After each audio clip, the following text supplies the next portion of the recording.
En septiembre del 2023, en un escenario en el Perú, Tego Calderón anuncia que esa gira será la última. Y le ha puesto un nombre: La Última Receta. No hay lágrimas, ni desplantes. No hay un adiós larguísimo frente a un público que solloza. Hay un dato seco, soltado con la misma cadencia con la que siempre ha dicho las cosas importantes. Como quien deja unas llaves sobre la mesa, sin hacer ruido. El hombre que habla tiene 51 años y lleva más de 2 décadas sobre los escenarios. Podría seguir. Y otros lo han hecho, con menos repertorio, con menos cosas que decir, con más hambre de aplauso. Pero él no. Él decide cuánto soltar. En esa última receta, durante años, preparó fórmulas, dosificó palabras, ensayó combinaciones. Metió dembow, bomba, salsa, hip hop y soul en el mismo mortero. La música fue medicamento, y fue droga, y fue antídoto contra lo que otros esperaban de él. Pero las recetas también caducan, o simplemente dejan de hacer falta. Y cuando la fórmula ya está compartida, insistir se vuelve un gesto vacío. En esa decisión está encapsulada la pregunta que recorre toda la historia de Tego Calderón. Él ayudó a construir una industria global. Empujó el reggaetón hacia lugares que nadie imaginaba. Abrió puertas. Y sin embargo, su obra parece escrita contra casi todo lo que esa industria terminó premiando. Entró hasta el centro, sin dejarse domesticar del todo. Y cuando el centro empezó a apretar, prefirió desaparecer antes que obedecer. Pero lo notable no es que se retire. Lo notable es que se retire en sus propios términos. En una industria que suele devorar a sus hijos o expulsarlos cuando ya no generan la cifra esperada, Tego Calderón apagó el micrófono antes de que el micrófono lo apague a él. La imagen que queda es la de un hombre que mira al público desde el escenario y no pide permiso, como nunca lo pidió, ni cuando entró, 20 años atrás, con un disco que nadie esperaba y que cambió las reglas del juego. Ese disco se llamó El Abayarde. Salió en 2002, sin disquera grande, sin radio, y vendió 50,000 copias en una semana. El nombre verdadero es Tegui Calderón Rosario. Y suena distinto. Una I al final de Tegui, que desconcierta junto a la dureza del apellido. Alguien lo escribió así. Piensas en esa I, en un vestido rosa, y no logras que ese nombre conjugue con Calderón. Pero ahí está, anotado en un registro civil, dicho en voz baja por su madre, pronunciado en la intimidad de una casa en Santurce. Es el nombre que no aparece en las portadas, el que casi nadie usa. Esa casa de Santurce define el suelo. Una madre que escribe poesía y enseña, Pilar Rosario. Un padre que canta y toca percusión, Esteban Calderón y la Raza, músico aficionado y administrador de profesión. En las esquinas hay libros, hay tambores, hay un orgullo negro inculcado desde la cuna. No como una bandera que se agita en las fechas importantes, sino como suelo que se pisa todos los días. Tegui crece escuchando salsa, Ismael Rivera, Cortijo, toda la sonoridad afropuertorriqueña que luego va a meter entera en sus discos. Pero también crece escuchando a su padre cantar en la sala y a su madre corregir textos en la cocina. Letras y música en todas las habitaciones. Una educación sentimental que no vino de la escuela, vino del aire, que se respiraba en casa. Ese nombre, Tegui, es la primera capa, la que contiene todo lo demás, la que todavía existe cuando se desprenden los apodos, los personajes, las máscaras. Pero antes de ser Tego, antes de ser el Abayarde, antes de cualquier alias forjado en la calle o en el estudio, hay un adolescente que se va de Miami y se sienta detrás de una batería. Un muchacho que todavía no sabe que su vida va a estar hecha de palabras. Finales de los años 80, Miami. Tegui es un adolescente que toca la batería en una banda de covers. Aerosmith, Guns N' Roses. El rock suena fuerte en la radio y él lo absorbe con las baquetas apretadas, dejando que el golpe del bombo le marque el pecho. Pero en la misma radio, a la misma hora, suena otra cosa. Rap de la costa este. Letras que vienen de Nueva York con un inglés callejero que se le mete en el oído junto con los riffs de guitarra. A esa mezcla se le añade la salsa que ya traía de Puerto Rico, la que escuchaba en la casa de sus padres, la que sonaba en las fiestas familiares, la que llevaba grabada en la memoria antes de aprender a caminar. Y el resultado es un mestizaje que nadie planifica. Nadie planifica esas cosas a los 17 años. Simplemente se le pegan los sonidos. El oído se le vuelve híbrido, un órgano sin fronteras, capaz de saltar del platillo al dembow sin pedir visa. Miami en esos años es un hervidero de inmigración caribeña. Cubanos, boricuas, dominicanos. Las calles suenan a español mezclado con inglés, a salsa que se cruza con freestyle, a hip hop que apenas está empezando a salir de Nueva York y se desparrama hacia el sur. Tegui no está tomando notas, está viviendo, pero sin saberlo, está almacenando un mapa sonoro que va a usar durante las siguientes 3 décadas. Más tarde, cuando rapee, ese fraseo inconfundible, el deje boricua mezclado con la cadencia del inglés y la pausa del soul y la urgencia del hip hop, va a ser su firma. Y la crítica lo va a llamar estilo, y los productores van a querer replicarlo. Pero en ese momento, a finales de los 80, la música no es un plan. Es apenas una forma de estar en el mundo. Un muchacho que golpea tambores sin saber que terminará escribiendo letras sobre otro tipo de tambores. Sin saber que volverá a Puerto Rico. Sin saber lo que espera al otro lado del mar. El regreso a Puerto Rico es bastante difícil. Las puertas no se abren. La calle se vuelve un lugar áspero. La subsistencia, un cálculo diario. Y en ese tramo hay un hecho que conviene nombrar, sin adornos. Una condena, posesión de armas, la cárcel. No hay música de fondo. No hay una lección que emerja limpia del encierro. Hay tiempo detenido. Hay paredes. Está el sonido metálico de una puerta que se cierra y que suena distinto a cualquier tambor. Hay días que se estiran, sin producir nada. En ese tiempo detenido cristaliza una certeza práctica, no una epifanía. La música es lo único que queda por delante. Antes de la condena ya escribía, ya rapeaba, ya se movía por los márgenes de una escena que no tenía nombre comercial. Pero lo hacía sin la urgencia de quien sabe que no le quedan más cartas. Ahora sí. Al salir, Tego hace lo que sabe hacer, sin grandilocuencia, sin convertir la experiencia en un sermón para nadie. Escribe, graba, se mueve en el circuito underground de Puerto Rico con una intensidad nueva. Conoce a los productores que están cocinando ese sonido que todavía no aparece en la radio, pero que ya se baila pegado en los barrios. Gente como DJ Nelson, Eddie D, los que estaban armando el andamio de lo que luego sería el reggaetón comercial. Y en el 2002 lanza un disco y lo titula con un apodo que le viene de lejos. Un nombre que funciona como una advertencia y como un escudo.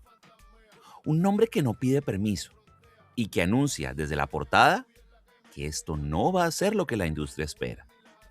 El Abayarde. La Abayarde es una hormiga, pequeña y negra, de picadura feroz. No es ni un león, ni un tigre, ni un águila. Es una criatura minúscula, pero colectiva y persistente, con la que es mejor no meterse. El apodo es un manifiesto biológico. La fuerza que no se anuncia con rugido, sino con silencio. Y que cuando golpea, deja una marca que arde durante horas. El álbum sale en el 2002, sin una disquera grande detrás, sin radio comercial que lo programe. La producción corre a cargo de DJ Adam, DJ Joe, DJ Nelson, entre otros. Y está el dembow, están las trompetas, está el güiro. Pero también está algo que nunca se había escuchado así antes. Una voz de barítono que no se parece a nada que el reggaetón haya conocido hasta entonces. Un fraseo que se frena y que se acelera, que deja silencios donde otros ponen relleno. que mete una cita de Ismael Rivera con la misma naturalidad con la que suelta un chiste obsceno. Las canciones recorren todo el espectro de lo que a él le importa. Hay calentura de barrio, como en Pa' que retosen. Hay crítica social, como en Cambumbo. Hay una afirmación de negritud que en ese momento no existía en el género. Y todo eso junto, en un solo disco, sin que nada suene forzado, como si siempre hubiera estado ahí. Las cifras son tosudas. 50,000 copias vendidas en su primera semana solo en Puerto Rico. Y se dice fácil, pero lo que importa no es el número. Lo que importa es cómo se vende. De boca en boca, de mano en mano, de auto en auto, sin el aparato de promoción que supuestamente era indispensable. La hormiga pica y la industria, a pesar suyo, a pesar de sus reticencias, voltea a mirar. En los primeros años del reggaetón comercial, los referentes afrocaribeños solían aparecer diluidos, aligerados, puestos en segundo plano para no incomodar a las radios ni a los mercados que estaban empezando a abrirse. Pero Tego hace lo opuesto. Coloca a la negritud en el centro del encuadre. Loíza, el municipio de mayoría afropuertorriqueña, aparece en sus letras como un emblema, no como una postal para turistas. La bomba no es un sample decorativo, es el esqueleto rítmico de varias canciones. Los barriles, las voces que responden, el tambor que llama. Es un gesto político, no un adorno folclórico. En la letra de Loíza lo dice sin eufemismos. Me inculcaron semillita de esta cultura, desde la cuna, agradecido de esta negrura. Ahí está todo.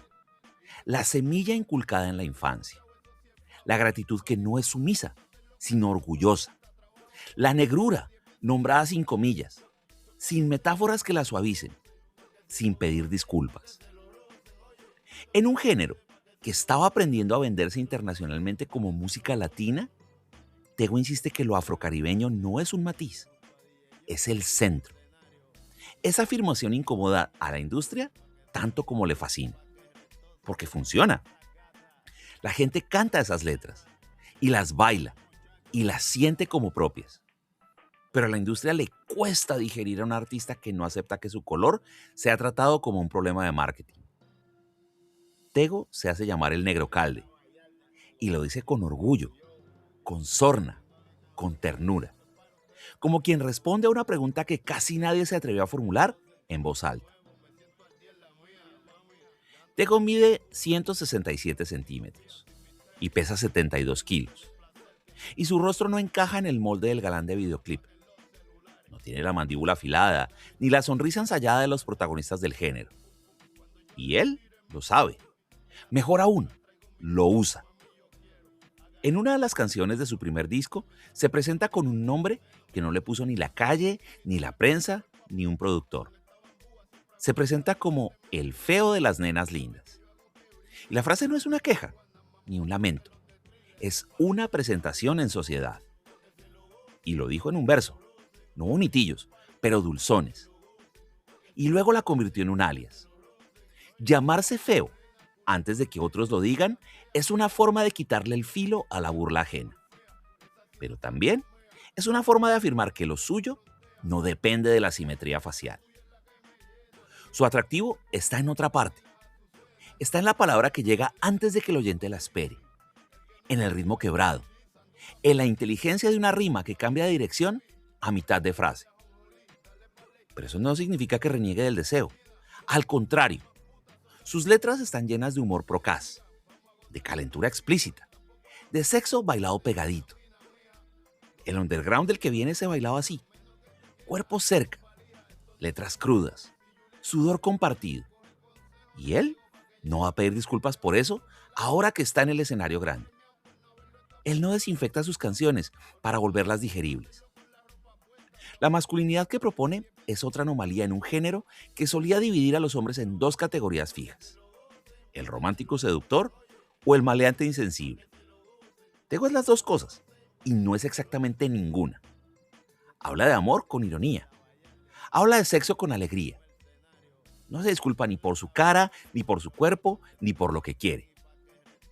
El feo de las nenas lindas es un nombre más en la letanía. Una capa que se coloca sin pedir permiso. Una forma de decir, existo tal como existo. En 2004, 2 años después de la erupción de la Vallarde, Tego publica un álbum recopilatorio y lo titula con una frase que es a la vez burla, advertencia y poética callejera. El enemy de los Guasibiri. Guasibiri es una palabra difícil. No tiene una traducción exacta. En la jerga boricua designa a quien carga una energía extraña, a quien es difícil de clasificar, a quien viene con algo que no encaja del todo. También puede señalar al revoltoso, al que altera el orden, o al que simplemente no pertenece. Y Tego se declara enemigo de esa figura. Pero el gesto es un poco más complejo que una bravata. En el momento en el que él lo dice, él mismo es para muchos un guasibiri, alguien que no termina de encajar en lo que la industria espera. El recopilatorio reúne algunos temas que ya habían sonado, pero el título le da un marco nuevo. Es una declaración estética. Rechaza ciertas reglas del género en el mismo instante en el que se ha convertido en su figura más visible. Él no quiere ser el estandarte de nada y no quiere que lo confundan con lo mismo que está ayudando a construir. En las canciones están las claves de siempre: el dembow, la salsa, la negritud explícita, el humor sexual, la crítica social. Pero el título coloca todo eso bajo un mismo paraguas. La enemistad con el guasibiri no es una pelea callejera. Es simplemente una distancia voluntaria con aquello que no encaja. Y al mismo tiempo es una paradoja encarnada. El que rechaza las etiquetas es etiquetado. El que dice no pertenecer se vuelve una referencia obligada. Esa tensión no se resuelve, se habita y se deja ahí, vibrando, como una nota que no termina de apagarse.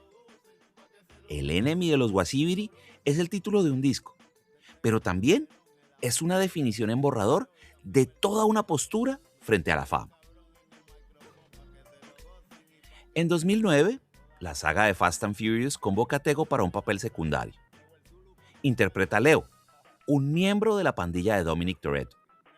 Luego repite en 2011 y otra vez en 2017. Y la escena es casi una postal de la ironía.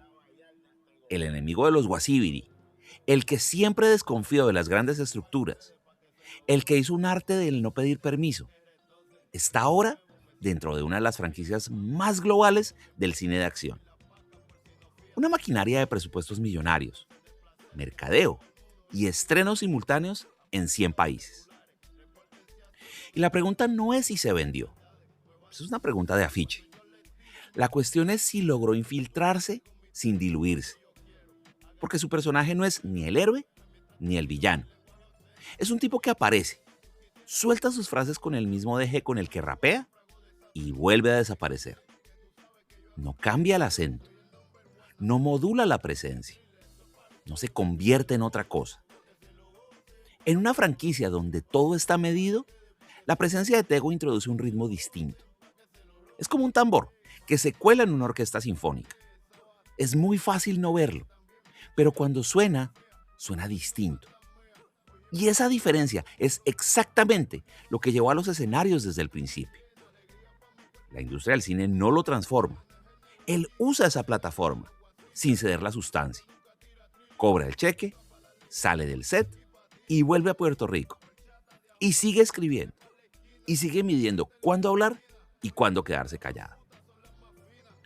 En 2017, su última aparición en la saga coincide con un momento en el que su música ya se ha espaciado. No hay disco nuevo, no hay gira, hay silencio. Un silencio que, como casi todo en él, parece elegido. Tego Calderón ha publicado 3 álbumes de estudio en más de 20 años. 3. El Abayarde en 2002, The Underdog en 2006 y El Abayarde Contraataca en 2007. Y luego, nada, o casi nada. Sencillitos sueltos, colaboraciones elegidas, apariciones medidas. Cada vez que alguien esperaba un disco, él ofrecía silencio. Cada vez que la industria pedía más, él respondía con mesura. Y no es el gesto de quien abandona, es el gesto de quien entiende que no todo tiene que ser dicho en voz alta, que la palabra también vale cuando se guarda. Su influencia, sin embargo, es tan visible como invisible. Está en el reggaetón actual, en la forma en que muchos artistas jóvenes incorporan la salsa sin pedir permiso, en la manera de nombrar lo afrocaribeño sin eufemismos. Pero su nombre rara vez aparece en las listas de reproducción masivas. No es el fantasma del género, es algo más sutil, es el cimiento, es la capa que está debajo de las capas. En 2025 y en lo que va del 2026 hasta ahora, hay señales de movimiento.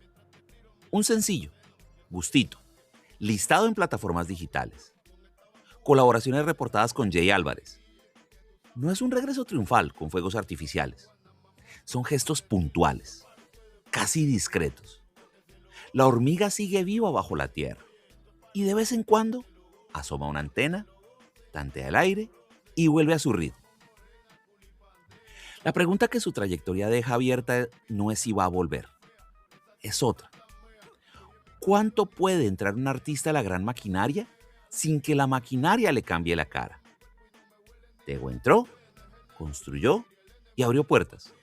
Y se fue caminando, sin dar portazos, antes de que la maquinaria decidiera por él. Una calle de Loíza, o quizás de Río Grande. No hay reflectores.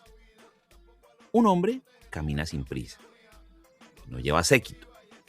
No hay micrófono esperándolo en ninguna esquina.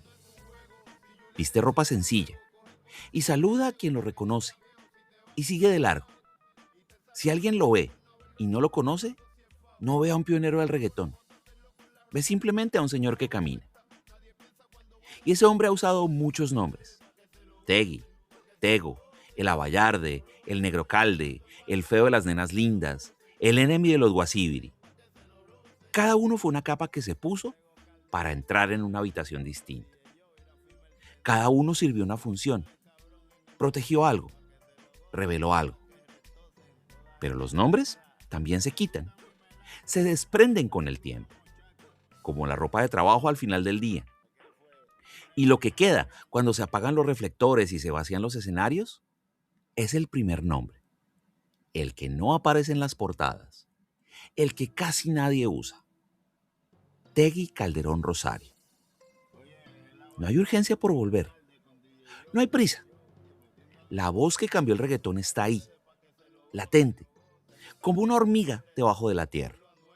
Y quizás vuelva a picar, o quizás no. Retirarse a tiempo también es una forma de ganar. Soltar el micrófono antes de que el micrófono te suelte a ti. En el aire de Loíza, en el sonido de un tambor que alguien golpea a lo lejos, resuena todavía una rima que no termina de disolverse. Algo que dijo hace años y que sigue flotando. Y la frase exacta no importa. Importa el eco.